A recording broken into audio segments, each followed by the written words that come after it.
कोसली विधानसभा के गांव बोडिया कमालपुर से कांग्रेस प्रत्याशी जगदीश यादव ने अपने चुनाव प्रचार अभियान का प्रारंभ करते हुए क्षेत्र में तूफानी दौरों की शुरुआत की। गांव बोडिया कमालपुर पहुंचने पर उनका फूल मालाओं व पगड़ी पहनाकर जोरदार स्वागत किया गया। जगदीश यादव ने ग्रामीणों को संबोधित करते हुए कहा कि मैं आपका अपना परखा हुआ प्रत्याशी हूं। भाजपा हर बार अपना उम्मीदवार बदल देती है, जिस पर भरोसा करना उचित नहीं है। 1996 में मंत्री बनने के बाद मैंने कोसली विधानसभा में चहुमुखी विकास कार्य करवाए गए हैं। शिक्षा के क्षेत्र में कोसली को बढ़ावा देते हुए माध्यमिक स्कूलों को अपग्रेड करवाया गया। उन्होंने कहा कि भाजपा ने ऐसे प्रत्याशी की मैदान में उतारा है जो जिला परिषद के चुनाव में अपने ही गांव से हार गया था। उन्होंने कहा कि आपके आशीर्वाद से प्रदेश में कांग्रेस सरकार बनेगी तो क्षेत्र में विकास का पहिया एक बार से दौड़ने लगेगा। कांग्रेस सत्ता में आने के बाद महिलाओं को सुरक्षा और सम्मान दिलाया जाएगा। 300 यूनिट बिजली, 500 रुपये में रसोई गैस सिलेंडर और 100 वर्ग गज के प्लॉट आवंटित किए जाएंगे। जगदीश यादव ने कहा कि बुढ़ापा पेंशन को 6,000 रुपये करने के साथ ही पुरानी पेंशन योजना को बहाल किया जाएगा। उन्होंने मतदाताओं से ज्यादा कांग्रेस के पक्ष में मतदान करने की अपील की। बड़ी माला पहना करके सम्मान करें सभी व साथी।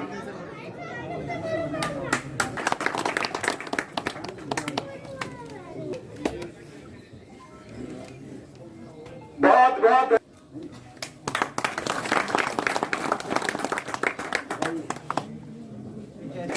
मैं अनुरोध करता हूं आदरणीय श्री जगदीश यादव जी से वो आए और अपनी बात रखे। माननीय श्री जगदीश यादव जी करते हुए हमें समर्थन दिया मेरे निवेदन पर,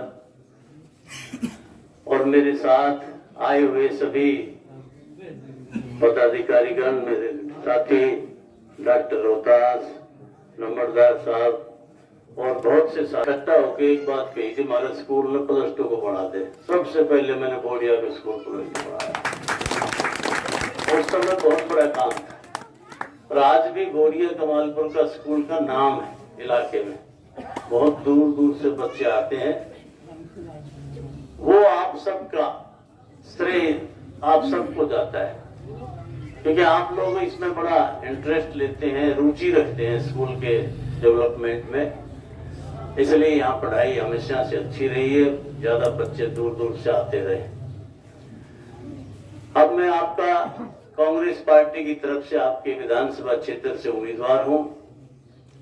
हाथ का पंजे का चुनाव निशान है और हम सब मिलकर के आपसे यही निवेदन करने आए कि आप सब एकजुट होकर के इस बार मुझे अपना आशीर्वाद दें, समर्थन दें, सहयोग करें और बोडिया कमालपुर से मुझे ज्यादा से ज्यादा मतों से जिता के भेजने का काम करें। उसके लिए मैं आपसे विनती करने आया हूं, आपका सहयोग और आशीर्वाद लेने के लिए आया हूं। और कोसली विधानसभा क्षेत्र में जब मैंने दौरे शुरू किए हैं तो पहला गांव बोडिया कमालपुर, आज से दौरे शुरू कर रहा हूं मैं। आज तक मैं किसी गांव में मीटिंग करने नहीं गया हूं, मिलने चला गया हूँगा, लेकिन इस चुनाव के लिए जो पब्लिक मीटिंग के लिए सबसे पहले आपके बीच आया हूं। तो इसलिए सबसे घड़ी वोट से भी आप भी जिताओ, ताकि सब गांव में एक संदेश जाए कि बोडिया कमालपुर ने पूर्ण आशीर्वाद दिया है। देखो, मेरे से ज्यादा नजदीक के तो मेरे ख्याल में थारा कोई और होना, इसके कोई हो सकता है कोई और बताओ, मैंने अपने जीवन में बहुत लंबा संघर्ष किया है, आप सब लोग जानते हो।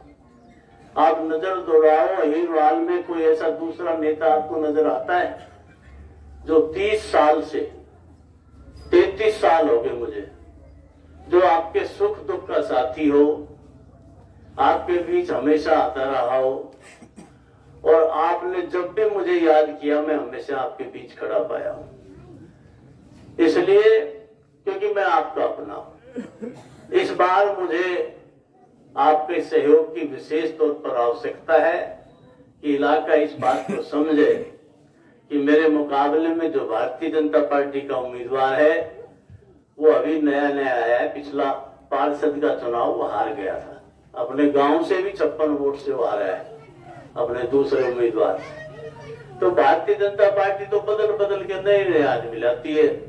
अगर पहले वाला अच्छा काम करे तो उसे नहीं लड़ा बना। अब 10 साल हो गए, 10 साल से बीजेपी का राज है हरियाणा प्रदेश में। भारतीय जनता पार्टी की सरकार भी प्रदेश में है। उसके बावजूद लोगों में निराशा छाई हुई है, अपने आप को ठगासा महसूस करते हैं, क्योंकि जो हम सोचते हैं उस प्रकार का काम नहीं हो पाया।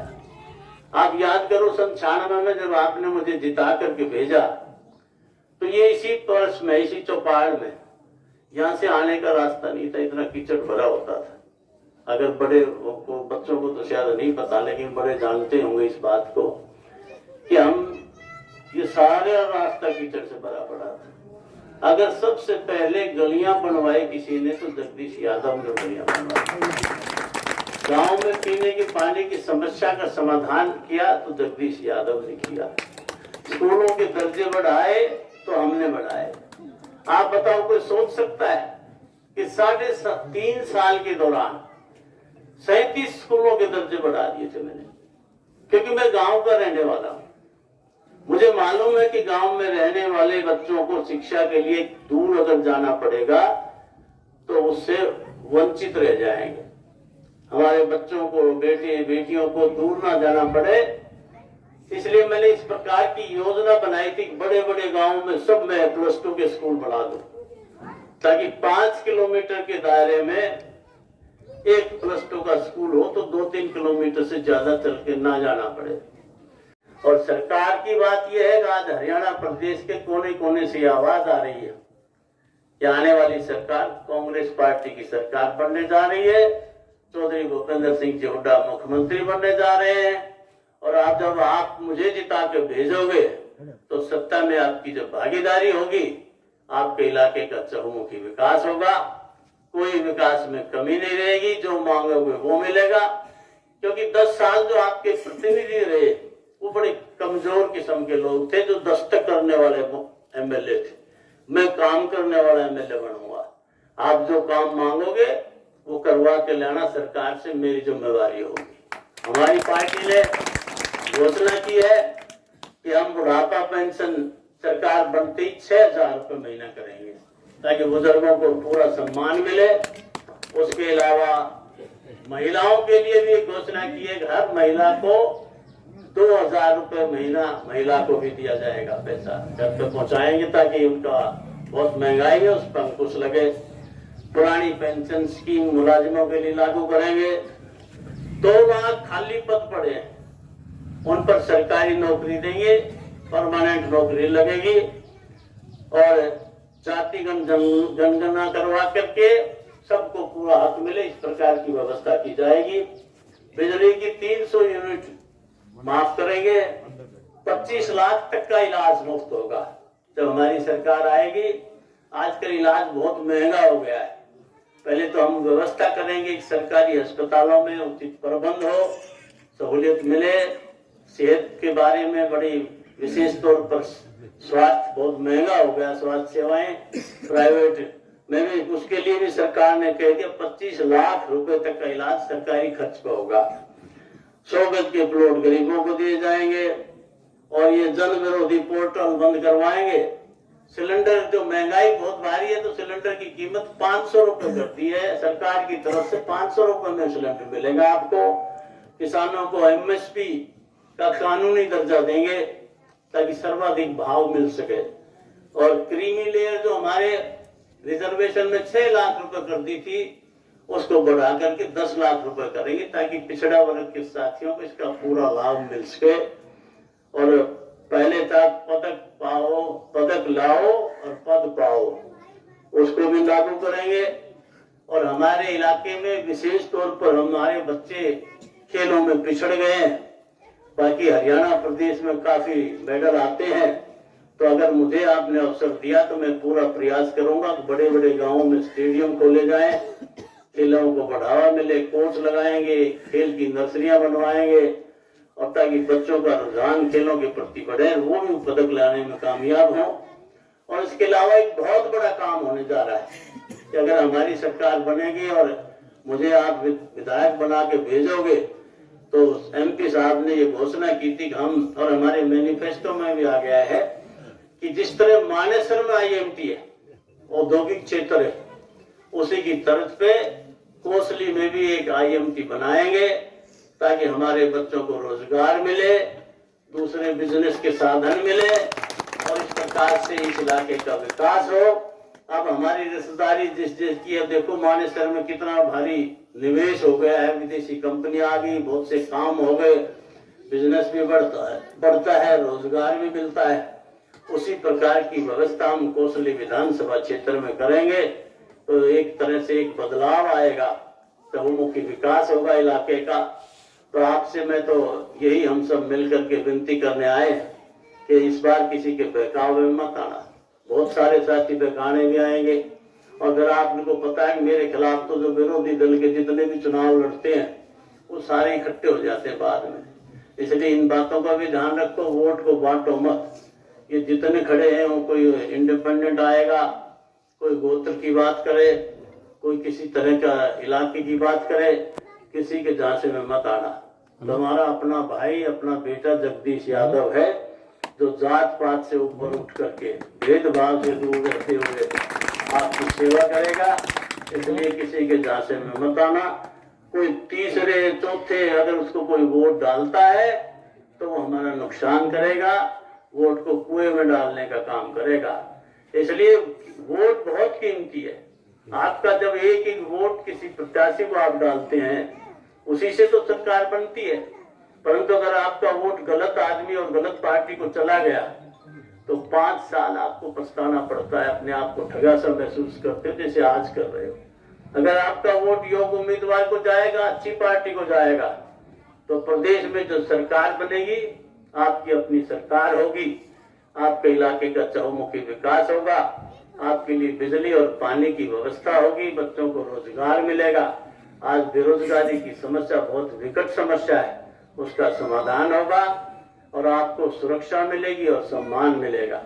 इसलिए जहां आपको अधिकार मिला है आपकी जिम्मेवारी भी बनती है कि योग्यता के आधार पर वोट का प्रयोग करें। आप 2 उम्मीदवार मुकाबले में, एक तो आपका अपना मैं हूं कांग्रेस पार्टी से जिसका हाथ का निशान है, मुकाबले में भारतीय जनता पार्टी का उम्मीदवार अनिल दहीना है। आप दोनों में तुलना कर सकते हो कि कौन उम्मीदवार आपकी कसौटी पे खरा उतरता है। मैं आपका बहुत पुराना साथी हूँ, सुख दुख का साथी, देखा परखा हुआ हूँ। मैं तो मंत्री था जब भी ऐसा ही था, नहीं था जब भी ऐसा ही था, बीच में रहने वाला हूँ, मैं कोई दूर का नहीं हूँ।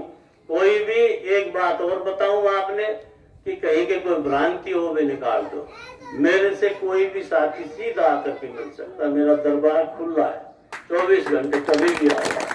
कोई किसी से पूछने की जरूरत नहीं, ना किसी को साथ लाने की जरूरत। सीधा आओ, मिलो। मैं शकल से ना भी पहचानू तो बता दो मैं बोडिया का है। फिर मैं अगर आपकी सेवा ना करूं, आपका काम ना करूं, तो फिर मैं गुनहगार। वरना आप मैं किसी को निराश नहीं करूंगा। मैं आपसे वायदा करके जाता हूं, इस बार तो आप जोर लगा दो, सारे टोटा मार के और बोरिया तो घनी सारी वोट से जिता के भेज दियो। बाकी जिम्मेवारी मेरी, जब जीत के आऊंगा तो आपसे हुए या तो बोल लूंगा। बताओ कि बोरिया कमालपुर पहुंचे, क्या कहेंगे? बोरिया कमालपुर हमारा स्ट्रॉन्ग समर्थक गांव रहा है, अपना पड़ोसी गांव है। मैं तो यहीं का हूँ, लोकल हूँ, और सभी समर्थन दे रहे हैं। बड़ा अच्छा समर्थन मिलेगा बोरिया कमालपुर से भी। यहाँ का तो +2 का स्कूल मैंने ही बनाया था जब मैं सरकार में था, और बहुत से काम किए थे हमने। तो बहुत भारी समर्थन मिल रहा है सभी गांवों से, और बहुत अच्छी वोटों से हम जीत के। अभी आपने कहा टाइप में, तो इस बार जो नुमाइंदा खड़ा किया है उसके बारे में कुछ बताएंगे? किसने? वो भी हस्ताक्षर वाला ही है, काम करने वाले तो हम है, काम तो हमने करना है। जन आधार को लेकर करें तो पीछे उसने इलेक्शन भी लिया था जिला परिषद के लिए, क्या वो 1800 वोट से हार गए थे पूरी तरह। हाँ, सुरेंद्र जो दडोली से हमारे उम्मीदवार थे उनसे 1800 वोट से पिछड़ गए, और अपने गांव से भी 56 वोट से हार गए। बताइए तो आपको, जो मैनिफेस्टो में बुढ़ापा पेंशन की बताया 6000 रुपये महीना, महिलाओं को 2000 रुपये महीना देंगे, गैस सिलेंडर 500 रुपये का देंगे, 300 यूनिट बिजली माफ करेंगे, MSP की गारंटी देंगे, और 25 लाख का हेल्थ बीमा करेंगे, फ्री इलाज होगा। इस प्रकार की IMT बनाएंगे कोसली में, ताकि बेरोजगारों को, नौजवानों को रोजगार मिले और दूसरे बिजनेस के साधन भी मिले। आपने ऐसे क्यों? आखिरी चुनाव मैंने बहुत चुनाव लड़ लिया, आखिरी चुनाव मेरी मर्जी है तो मैं आगे ना लड़ूं और लेकिन ये है कि बहुत से साथी मेरे से बहुत सालों से जुड़े हुए हैं, तो हम ये समझ के चलते हैं कि अब परिपक्व हो गया है सब कुछ। आप अपने साथ जन आधार को लेकर किस तरह की जीत कितने उससे सोच के चल रहे हैं, क्या मार्ग? बहुत भारी जन समर्थन मिल रहा है। अभी तो आज मैं पहला गांव शुरू किया है मैंने। आप 10 दिन बाद आना, आप देखना क्या हालत होती है। एक तरफा चुनाव होगा।